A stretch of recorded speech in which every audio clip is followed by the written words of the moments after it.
Assalamualaikum warahmatullahi wabarakatuh. Salam, Om Swastiastu, Namo Buddhaya, salam kebajikan. Selamat malam rekan-rekan pers. Terima kasih atas kehadirannya. Pada kesempatan malam hari ini saya akan menyampaikan perkembangan terkait dengan penyidikan perkara dugaan tindak pidana korupsi dalam pembangunan gedung Puskesmas Imbate, Kecamatan Bikomi, Nidulat, Kabupaten Timur Tengah Utara, tahun anggaran 2020 pada Dinas Kesehatan Kabupaten TTU. Saya sampaikan pertama bahwa penyidikan ini dimulai berdasarkan hasil penyelidikan intelijen yang telah dilakukan sejak bulan Oktober tahun 2021. Jadi pada saat di tingkat penyelidikan itu pun kami telah lakukan pemeriksaan secara teknis terhadap objek bangunan, yaitu Puskesmas Imbate yang saat ini sudah berdiri. Dari hasil pemeriksaan itu kemudian serta hasil permintaan keterangan terhadap pihak-pihak terkait,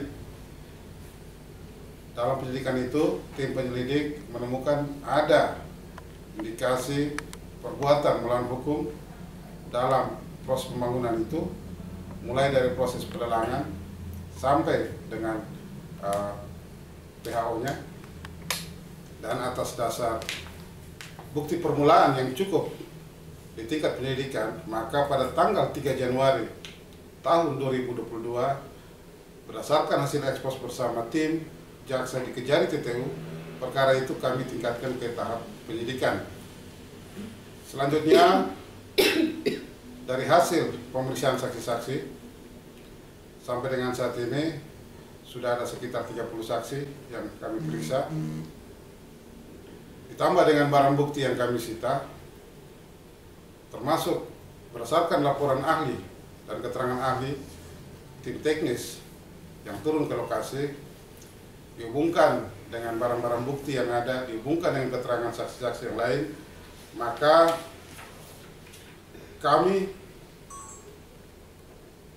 tim penyidik berdasarkan alat bukti, 2 alat bukti yang cukup atau minimal 2 alat bukti, telah menetapkan 3 orang sebagai pihak yang berdasarkan bukti-bukti yang ada paling bertanggung jawab untuk dapat dimintai pertanggungjawaban pidananya, yaitu yang pertama dengan inisial BL yang bersangkutan dalam proyek ini berperan sebagai kontraktor pelaksana. Yang kedua adalah dengan inisial TJML yang bersangkutan adalah sebagai kepala dinas dalam konteks kegiatan pembangunan ini, yang bersangkutan adalah kuasa pengguna anggaran. Selanjutnya yang ketiga dengan inisial LPD yang bersangkutan dalam pembangunan ini berperan sebagai pejabat pembuat komitmen. Dari hasil pemeriksaan yang kami lakukan, berdasarkan perhitungan dari tim teknis, terdapat sejumlah item pekerjaan yang tidak sesuai dengan spesifikasi teknis dan ada juga yang tidak dikerjakan.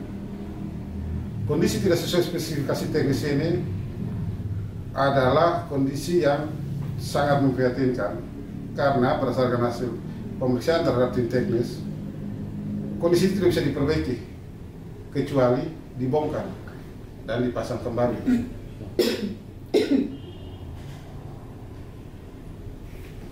Total pekerjaan-pekerjaan yang kekurangan spesifikasi teknis itu dan yang tidak dikerjakan itu sesuai dengan kontrak adalah sebesar 1.423.700.665 rupiah. Dikaitkan dengan jumlah dana yang telah diterima oleh kontraktor pelaksana serta dana retensi 5% yang masih tersimpan dan belum dicairkan, maka ada kerugian keuangan negara sebesar 854.381.915 rupiah. Jadi kekurangan speknya itu 1,4, tetapi setelah kita memperhitungkan ternyata bahwa ada retensi 5% yang sampai dengan hari ini belum dicairkan, karena memang sampai hari ini pun belum di FAO, maka kerugian negara yang timbul secara real adalah 854 juta. Secara potensial adalah 1.423 juta. Terhadap 3 orang tersangka, kami sangka dengan pasal 2 ayat 1 Undang-Undang Nomor 31 Tahun 99, Junto Undang-Undang Nomor 20 Tahun 2021, Junto pasal 55 ayat 1 ke 1 KUHP, subsidiar pasal 3 Undang-Undang Nomor 31 Tahun 99, Junto Undang-Undang Nomor 20 Tahun 2021, Junto pasal 55 ayat 1 ke 1 KUHP, atau kedua, untuk kontraktor pelaksana pasal 7 ayat 1 huruf A Undang-Undang Nomor 31 Tahun 99, Junto Undang-Undang Nomor 20 Tahun 2001, dan untuk PPK dan KPA pasal 7 ayat 1 huruf B Undang-Undang Nomor 31 Tahun 99, Junto Undang-Undang Nomor 20 Tahun 2021.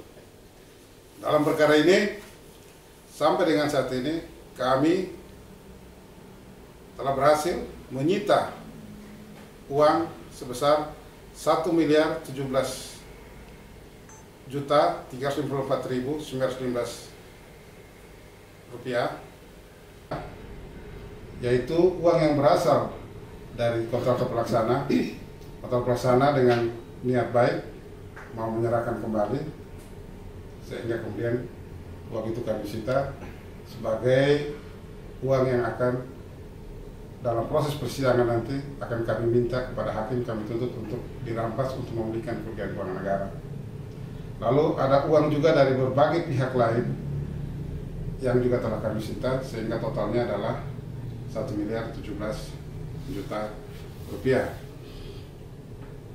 Pemeriksaan terhadap tersangka hari ini telah dilakukan untuk 2 orang, sementara salah satu orang tersangka yaitu kontraktor pelaksana sudah dilakukan pemeriksaan, namun yang bersangkutan masih minta waktu sampai hari Senin karena masih menunggu mencari penasihat hukumnya sendiri. Karena adalah dari tersangka, maka kami menyediakan waktu untuk itu. Kami secepatnya akan segera merampungkan berkas perkara ini untuk kemudian dilimpahkan ke Pengadilan Tindak Pidana Korupsi pada Pengadilan Negeri Kupang. Langkah cepat kami ini merupakan komitmen dan konsistensi kami dalam upaya penegakan hukum, khususnya pemberantasan tindak pidana korupsi di Kabupaten TTU. Tentu teman-teman banyak mendengar, bahkan lewat media sosial, saya sebagai Kajari mendapat banyak masukan, banyak kritik. Katanya Kajari TTU hanya berani sama kepala desa. Hari ini saya buktikan bahwa kami bukan hanya menangani perkara berkaitan dengan dana desa, tetapi bahwa semua perkara yang masuk, yang dilaporkan dan setelah diperiksa terdapat bukti yang cukup, akan kami tindak lanjuti. Untuk pasal 2 ayat 1, ancaman hukumannya minimal 4 tahun, maksimal 20 tahun. Untuk pasal 3 minimal 1 tahun, maksimal 20 tahun. Untuk pasal 7 minimal 2 tahun, maksimal 7 tahun. Jadi pasal 7 merupakan salah satu pasal yang ada dalam tindak pidana korupsi yang diadopsi dari KUHP, yang dalam pengamatan saya sampai dengan saat ini belum pernah dipergunakan dalam praktek peradilan. Pasal ini mengatakan bahwa berkaitan dengan setiap orang yang terkait dengan pemborong maupun pihak-pihak lain yang pada saat melakukan pembangunan berbuat curang sehingga dapat membahayakan keselamatan orang dan barang. Nah, dalam konteks perkara ini, berdasarkan hasil pemeriksaan kami terhadap ahli, bahwa konstruksi yang dibangun tersebut yang pertama dilakukan berdasarkan suatu keadaan niat curang, di mana misalnya spesifikasi besi-besinya tidak sesuai dengan spesifikasi, penggunaan bahan-bahannya tidak sesuai dengan spesifikasi, dari metode pelaksanaan dan lain-lainnya sangat rentan untuk ambruk dan dapat membahayakan keselamatan orang dan barang. Itulah kenapa pasal ini kami terapkan. Dalam pemeriksaan kami, tentu bahwa banyak pihak yang terlibat, banyak pihak yang terkait. Tetapi bahwa kenapa 3 orang ini ditetapkan sebagai tersangka? Dalam penyidikan itu kami tidak hanya melihat pada hal-hal yang bersifat formil, tetapi bersifat material. Kita melihat pada mens rea, pada niat jahatnya ada atau tidak. Misalnya, dalam perkara ini, kuasa direkturnya bukan orang yang ditetapkan sebagai tersangka saat ini. Dalam pengamatan kami, berdasarkan hasil ekspos dan diskusi, dia hanyalah alat mati yang dipakai oleh pihak lain.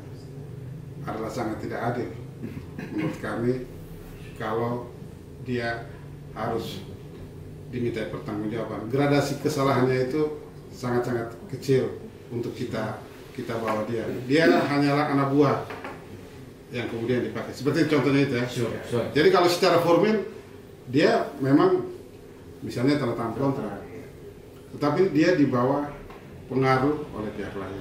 Jadi gitu. Kita tentu dalam menetapkan tersangka banyak pertimbangan-pertimbangan, bukan hanya pada hal-hal yang sifatnya formil, tetapi bahwa kita lebih fokus pada apakah ada niat jahat atau mens rea daripada pihak-pihak itu.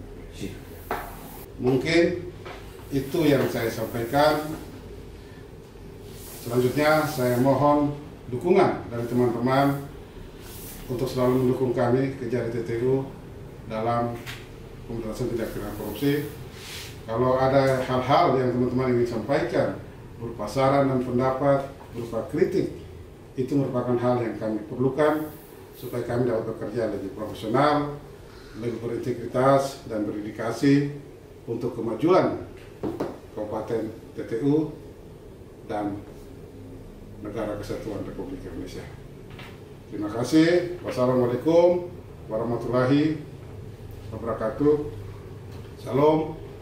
Om Swastiastu, Namo Buddhaya. Salam kebajikan. Selamat malam untuk kita semua. Kajari Timur Tengah Utara. bertransformasi.